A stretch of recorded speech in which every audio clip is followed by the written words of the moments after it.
She had not eaten in 3 days, and the only thing she had left to her name was a silver bracelet she could not bring herself to sell.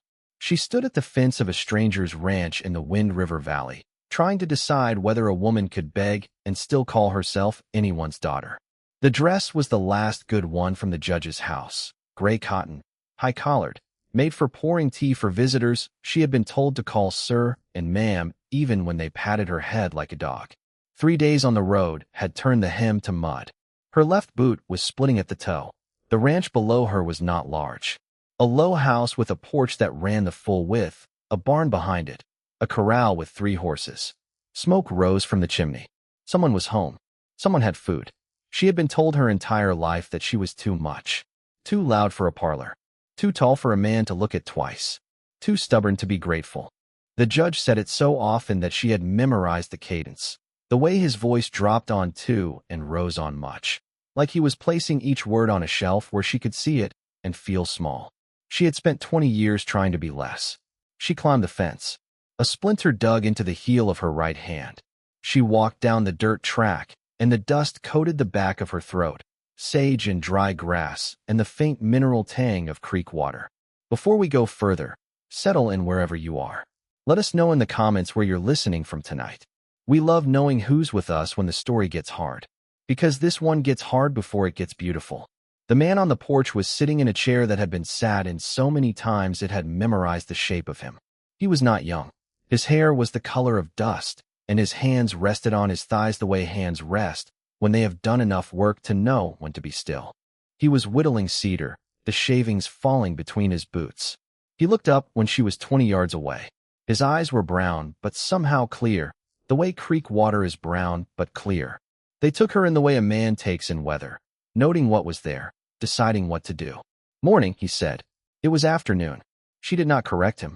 She had stopped at the bottom of the porch steps, and her hands were shaking, and she could not remember the words she had rehearsed on the road. Dignified words. Measured words. They were gone now. I'm hungry, she said. It came out like a confession, like the worst thing she had ever said about herself. The man looked at her for a long moment. Then he set the cedar and the knife on the arm of his chair and stood, and the way he stood told her everything she needed to know. He stood the way a man stands who has stood up for people before and been hurt by it, and not stopped. Sit down, he said, nodding toward a second chair. I'll bring something out. She sat. The chair creaked under her weight. She was a big woman, tall and broad-shouldered, and she had spent her life apologizing for the space she took up. She did not apologize now. She sat and let it creak and watched the man disappear through the front door. He came back with a plate of bread and dried meat and a tin cup of coffee, so hot the steam rose in the still air like a ghost reaching for the sky. He set it on the railing and did not watch her eat, which was the greatest mercy anyone had ever shown her. He picked up his whittling and sat back down, and the only sound was the scrape of the knife and her trying to eat slowly when every part of her wanted to devour. What's your name? He asked after a while. Eliza, she said. Eliza Crane. The knife stopped, just for a breath. Then it resumed. Silas, he said. Silas Mercer. This is my place. She had heard that name once, screamed in a judge's study 3 days ago, but she did not know that the name the judge had screamed was the same name spoken calmly on this porch. She did not know the man 10 feet from her was the man she had been walking toward without knowing it. Where are you headed? He asked. She chewed the bread and considered lying. The judge's house had taught her how. But the bread was honest, and the coffee was honest, and the man had not asked her a single question about why she was on the road. West, she said. I'm looking for someone. A man named Silas Mercer. The knife stopped again. This time it did not resume. The silence on the porch was a living thing, heavy and warm. She looked at him and saw that his face had changed, not the way the judge's face changed when he was angry, with all the fury of a man who wanted you to know it. This was quieter. This was the face of a man who had been hit by something he did not see coming. You knew him? She asked. Maybe, Silas said. His voice was careful now, each word placed on a surface that might not hold. Why? Because I was told he was my father. The cedar block fell off the arm of the chair. Silas did not pick it up. He sat very still, his hands flat on his thighs, looking at her the way a man looks at a sunrise he wasn't expecting, like something he had given up on seeing had arrived without warning. Told by who? He said. The man who raised me. Judge Harlan Crane. He said Silas Mercer was a horse thief who died in a prison cell in Fort Smith. She paused. He said it right before he threw me out of his house. The creek murmured beyond the barn. A horse nickered in the corral. You're welcome to stay here, Silas said. There's work if you want it. I can't pay much, but there's a roof and meals. I don't know how to ranch. Can you cook? Yes. Then you're ahead of me already. She almost smiled. The muscles in her face tried to remember how and mostly failed, but the effort was there, and something in Silas's expression softened when he saw it. She stayed. That was the point from which nothing could go back. She stayed because she had nowhere else to go, and he let her stay because he had heard his own name spoken by a girl whose face he could not stop seeing in the face of a woman he had loved and buried. The first week was the hardest. Not the work. Eliza had been working since she was 9, when the judge's housekeeper quit and the judge informed her she would take over. She had scrubbed floors and cooked 3 meals a day for a man who never said thank you and always said again when the bread was wrong. The hard part was being seen.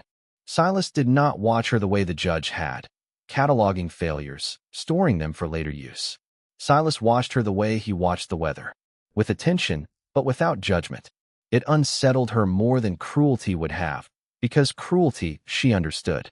Kindness was a country she had never visited. There was a man who worked for Silas, an older cowboy named Webb Calloway, who had 3 fingers on his left hand and a habit of tapping the stump against his thigh when he was thinking. Long enough to know the boss don't say much, Webb said, leaning on the corral fence, watching Silas work with a young colt in the round pen. But what he says, he means. That's rare enough to be worth sticking around for. The colt was a 2-year-old bay that had been mishandled and flinched at every touch. Silas moved slowly around the pen, not touching the horse, not looking at him directly, just breathing and being present until the colt's trembling slowed and his ears came forward and his head dropped the way a horse's head drops when it decides it might not die today after all. He does that with everything, Webb said. Dogs. Horses. Me. When I showed up 11 years ago with a hangover and a reputation neither one of us was proud of. He tapped the stump. Boss has been feeding strays since I met him. Figured he'd get around to people eventually. On the 4th morning, Eliza was at the creek when she heard hooves above the bank. 2 riders coming down from the ridge, both sitting their horses the way men sit when they are looking for something specific. She moved toward the house. She did not run. She had learned in the judge's house that the appearance of guilt was as damaging as guilt itself.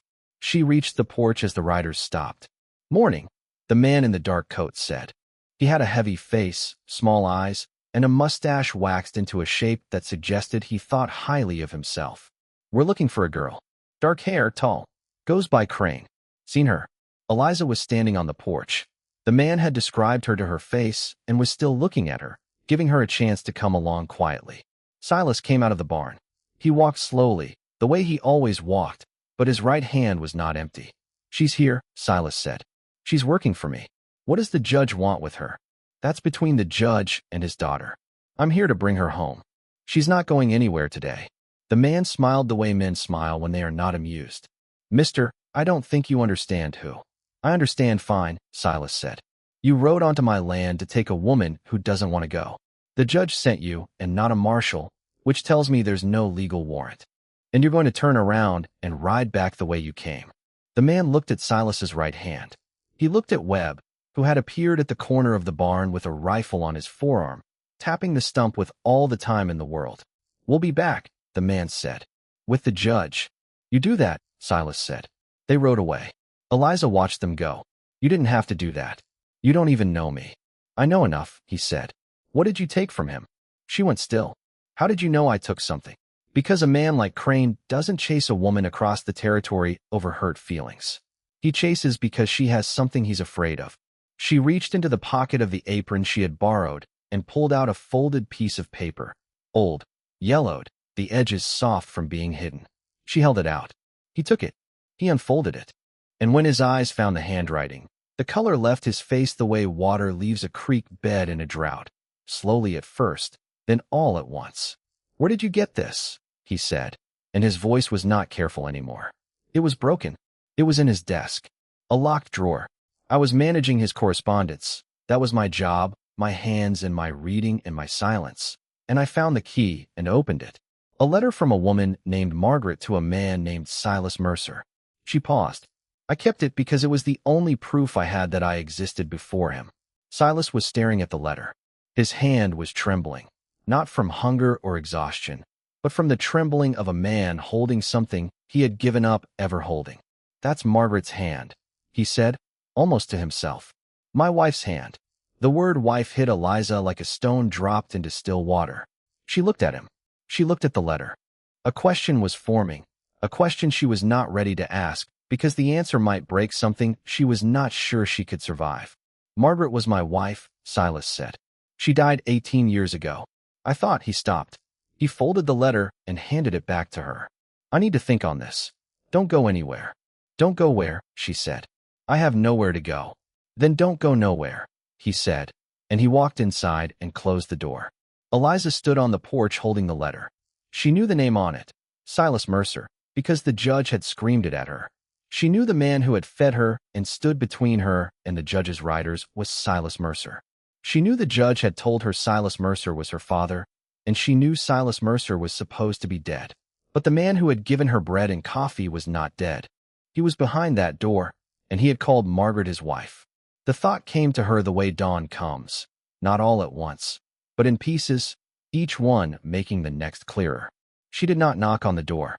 She sat on the porch and waited, and she held the letter in her lap, and she did not let herself say the thing she was beginning to think, because saying it would make it real, and if it was real and it was wrong, she would not survive it. What would you have done in her place? Would you have trusted it? The name, the letter, the way his face changed when he saw the handwriting? Would you have knocked on that door, or would you have run? He came the next morning. Eliza heard the horses before she saw them. 8 riders coming down from the ridge, the sound of hooves like distant drumming. She was in the kitchen, kneading bread, and her hands stopped when the sound reached her. She stood there with flour to her elbows and her heart in her throat. Silas was already on the porch. He had been up since before light. He stood at the top of the porch steps, and Webb was at the corner of the barn with the rifle again, and a second rifle leaned against the doorframe within Silas's reach. Judge Harlan Crane rode at the front. He was a big man, not tall but wide, filling his saddle the way a boulder fills a riverbed. His coat was black and his hat was black and his horse was black, and behind him rode 7 men. The judge stopped at the fence. He looked at the house, at Silas, at the doorway where Eliza stood with flour on her hands. His face did not change. The judge's face never changed. His fury was always underneath, like a fire in a coal mine. Eliza, he said, get your things. You're coming home. I'm not going anywhere with you, she said, and her voice did not shake, because shaking would have been honest, and she had learned that honesty in the judge's presence was a luxury she could not afford. You took something from my desk. A letter. It belongs to me. You will return it and come home, and we will speak no more of this. Speak no more of it, she said. The way we spoke no more of my mother. The way we spoke no more of the man whose name you screamed at me when you threw me out. The judge's eyes moved to Silas. They narrowed. Not with recognition. 18 years ago in a courtroom in Fort Smith, Silas had been a young man with dark hair and a wife at home and a daughter not yet a year old. The judge had seen to it that Silas was convicted of horse theft on the testimony of 3 paid witnesses. The judge had seen to it that word reached Margaret that her husband had died in prison. And when Margaret died, of influenza, of grief, the judge had taken the daughter and the land and built his empire on all 3. The judge did not recognize the gray-haired man on the porch. He saw only a rancher in his way. I don't know what she's told you, the judge said to Silas, but she's a troubled girl. Ungrateful. She takes after her real father. A horse thief. Died in prison. Silas came down the porch steps. He walked slowly and stopped where the dirt met the grass, his hands at his sides, his face as still as the valley before the wind picks up. What did you say his name was? Silas asked, and his voice was quiet. And in the quiet there was something that made the judge's horse shift beneath him, because horses feel things before people do. Mercer, the judge said. Silas Mercer. A common thief. Dead, and good riddance. My name, Silas said, is Silas Mercer. The valley went silent. The horses stopped moving. The wind paused as if it wanted to hear what came next. The judge looked at Silas. He looked at him the way a man looks at a ghost, denial first, then recognition, then a fear so deep it rearranges the bones of the face. Because the judge had built everything on the certainty that Silas Mercer was dead. He had told Margaret. He had told Eliza. He had told the territory. And now Silas Mercer was standing in front of him, alive, on the land the judge had stolen, beside the daughter the judge had stolen, and 18 years of lies were crumbling like a riverbank in a flood. "That's not possible," the judge said. "You died in Fort Smith." "I served 5 years for a crime you arranged," Silas said. "I survived. I came home and found my wife in the ground and my daughter gone and my land in your name. I spent 13 years looking for my child. I was told she was dead too. She was standing at my fence 3 days ago, asking for food."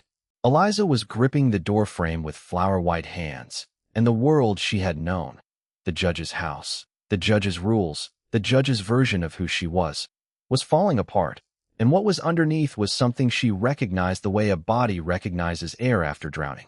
"Dillard," the judge said, and his voice had changed, the voice of a man who was losing. "Get the girl. Get the letter. Burn this place if you have to." Dillard looked at Silas.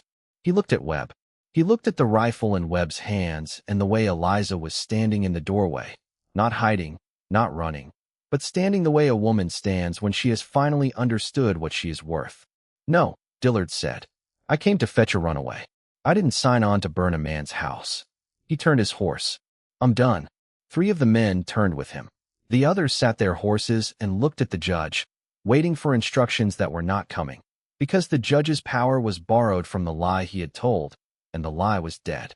The judge turned his horse and rode back up the track, and the men followed, and the sound of hooves faded. Eliza did not move from the doorway for a long time. She stood there with the flour drying on her hands and her heart beating in a rhythm she did not recognize, the way a bell sounds after it has been struck and the metal is still remembering what it felt like to ring. Silas was standing in the yard, his back to her, and she could see his shoulders shaking, just slightly, the way a man shakes when he is holding something in. She came down the steps. She walked across the dirt to where he stood, and she stopped beside him, and she did not touch him because she did not know if she was allowed. She had spent 20 years in a house where touch was a weapon and had never learned that it could be anything else. "You're my father," she said. He turned to her, and his eyes were wet, and he did not try to hide it. He had spent 5 years in a prison cell for a crime he didn't commit, and 13 years searching for a daughter he thought was dead, and he had given bread to a stranger because that was who he was, and he was not going to hide the fact that the stranger was his child. "I thought you were dead," he said. "When I got out, I went home. Margaret was in the ground. The house was his. You were gone.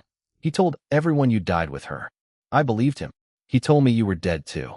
They stood in the yard, father and daughter, and between them was 18 years of silence and a lie that had been built like a wall, and the wall was down now, and neither of them knew what to do with the space where it had been. "Come inside," he said. "There's something I need to show you." He led her through the house to a small room at the back, barely more than a closet, with a window that looked out on the cottonwood tree.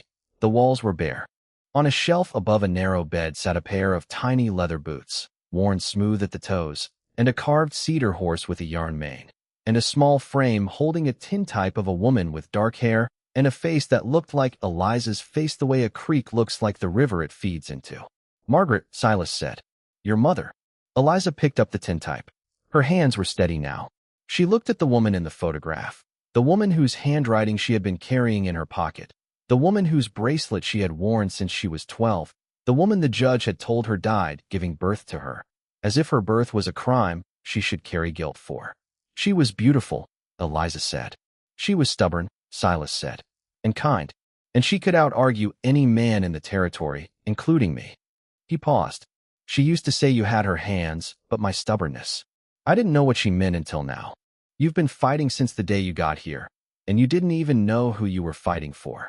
Eliza reached into her pocket and took out the bracelet, the silver bracelet the judge had given her when she was 12, telling her it had been her mother's, telling her she should wear it to remember the woman who had died giving her life. She had never taken it off, not even when the judge threw her out, not even on the road when she was starving and could have sold it for food. She held it out. He said it was mine. He said she would have wanted me to have it. Silas took the bracelet. He turned it in his hands, and his thumb found a place on the inside of the band, worn smooth from being touched, from a woman's fingers worrying it while she thought or worried or dreamed. He closed his eyes. "She bought this the week before you were born," he said. "She said her daughter should have something pretty to hold on to. In case the world wasn't. In case the world wasn't." The words hung in the small room like dust in a sunbeam, suspended, weightless, too heavy to fall. Eliza took the bracelet back and put it on her wrist, and it was the same wrist it had been on for 8 years, but it meant something different now. It had been a dead woman's gift before. Now it was her mother's hands reaching through 18 years of lies to touch her daughter's wrist and say, "You were wanted. You were loved. You were never the thing he tried to make you." If this story is finding you tonight, if you know what it is to be told you are too much or not enough, or someone else's version of who you should be, you are exactly who we wrote this for. A like and a subscribe tells us to keep going. We'll keep telling these stories as long as you keep listening. They sat at the kitchen table that night. Webb had cooked, badly, but with the kind of effort that tasted better than skill. The three of them ate in a silence that was not empty but full, the silence of people who have been through a storm and are sitting in its aftermath, discovering they are still here. "He still has the land," Eliza said. "Your land. He built his whole life on it." "I know. We can take it back. I know the law, Silas. I know it better than anyone in Ridgeway, because I spent 10 years in his study reading his documents, and he never once thought I was smart enough to understand what I was reading. He has land deeds in that desk. Forged signatures. I know where they are. And I know the man in Helena who can prove you were imprisoned on false testimony." Silas looked at her. Webb looked at her. The fire crackled in the stove, and the night outside was dark and full of stars. "You don't have to do that," Silas said. "I know I don't have to," she said. "I want to. He took your land and your wife and your daughter and 5 years of your life, and he used me to do it, my hands and my reading and my silence. And I am done being silent." Webb tapped the stump. "I've known the boss 11 years, he said. "Never heard him ask anyone for help. Never heard anyone offer the way you're offering. I think maybe that's what family sounds like." They rode into Ridgeway on a Tuesday. Eliza wore the gray dress, washed and mended, with the bracelet on her wrist and the letter in her pocket and a second letter, one she had written by lamplight the night before, in a hand the judge had taught her and would soon wish he hadn't, tucked inside her bodice. Silas rode beside her, and Webb rode behind with a wagon, because Webb had said that if they were going to take down a judge, they might as well bring a wagon to carry what was left. Word had traveled the way it always does in small towns, carried by riders, and the kind of silence that speaks louder than words. Silas Mercer was alive. The judge's daughter was not his daughter. The letter existed. The judge was in his courtroom. Eliza pushed through the doors and walked down the center aisle, and the room turned to look at her, and the judge looked up from his bench, and his face did something it had never done in all the years she had known him. It broke. "Your Honor," she said, and she used the title the way a knife uses an edge. "My name is Eliza Mercer. I am the daughter of Silas Mercer and Margaret Mercer. I was taken from my father 18 years ago by the man sitting on that bench, who arranged my father's false imprisonment, informed my mother that her husband was dead, and seized my father's land and his child while my mother was dying of grief." The courtroom was silent, the kind of silent that happens when everyone is holding their breath at the same time. She produced the second letter. She had addressed it to the territorial marshal in Helena, and she had included every detail: the forged land deeds, the names of the 3 witnesses who had perjured themselves, the dates, the amounts. She had written it in the judge's own study, using the judge's own paper, with the judge's own pen, and signed it with the name the judge had tried to erase. "I have already sent a copy to the marshal," she said. "This one is for the record.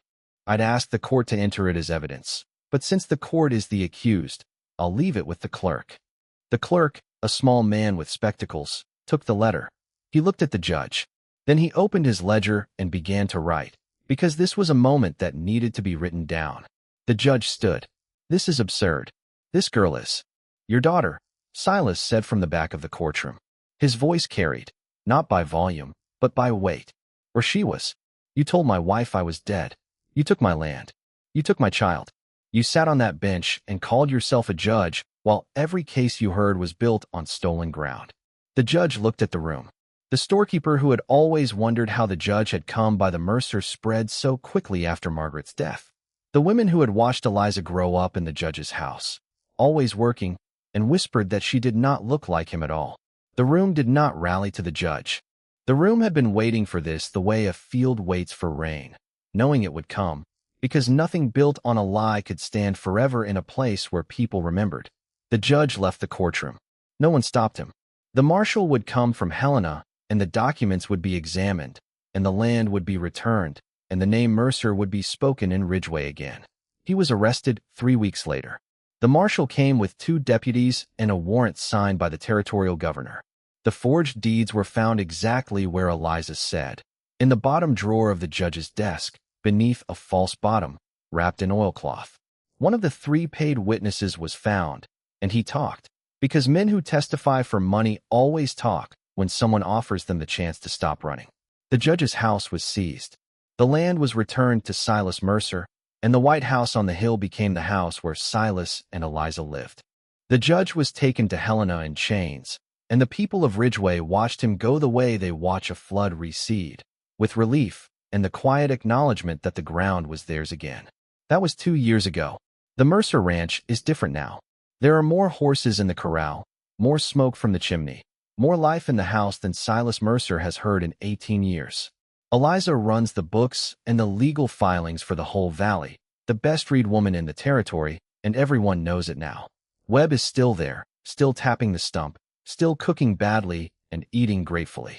On Sunday mornings, Eliza walks to the cemetery on the ridge and sits beside Margaret's grave and tells her mother about the week, the colts that were born, the fences that were mended, the bread that finally came out right. She wears the bracelet. The gate to the Mercer Ranch stands open at dawn, and the road beyond it has been worn smooth by the passage of people who finally found their way home.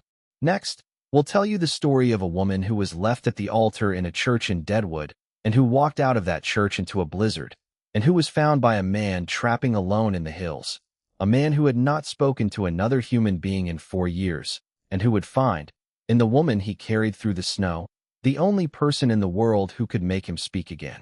Until then, take care of each other. We'll see you next time.